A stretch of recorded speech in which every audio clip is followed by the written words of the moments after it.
एक औरत को आखिर क्या चाहिए? राजा हर्षवर्धन युद्ध में हार गए।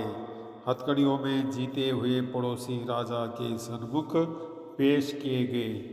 पड़ोसी देश का राजा अपनी जीत से प्रसन्न था और उसने हर्षवर्धन से के सम्मुख एक प्रस्ताव रखा।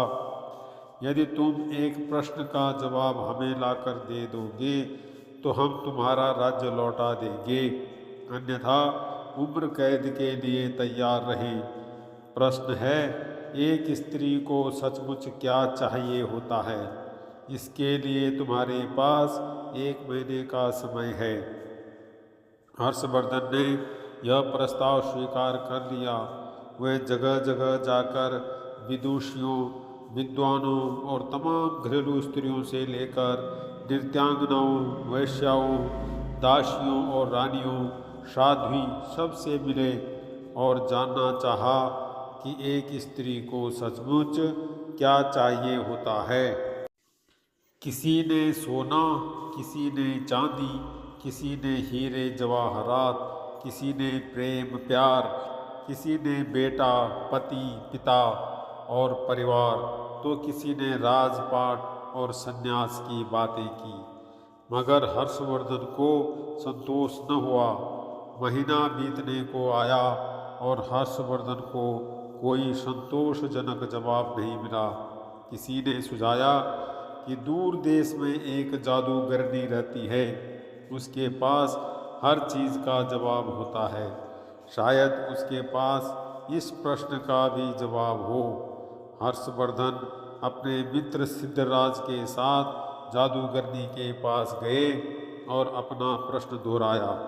जादूगरनी ने हर्षवर्धन के मित्र की ओर देखते हुए कहा, मैं आपको सही उत्तर बताऊंगी, परंतु इसके एवज में आपके मित्र को मुझसे शादी करनी होगी।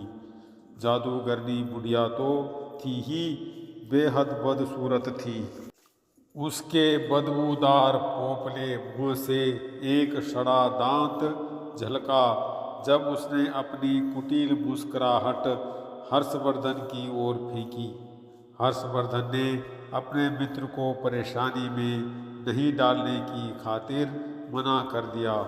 सिद्धराज ने एक बात नहीं सुनी और अपने मित्र के जीवन की खातिर जादूगरनी से विवाह को तैयार हो गया। तब जादूगरनी ने उत्तर बताया, स्त्रियां स्वयं निर्णय लेने में आत्मनिर्भर बनना चाहती हैं। यह उत्तर हर्षवर्धन को कुछ जमा। पड़ोसी राज्य के राजा ने भी इसे स्वीकार कर लिया और उसने हर्षवर्धन को उसका राज्य लौटा दिया। इधर जादूगरनी से सिद्धराज का विवाह हो गया।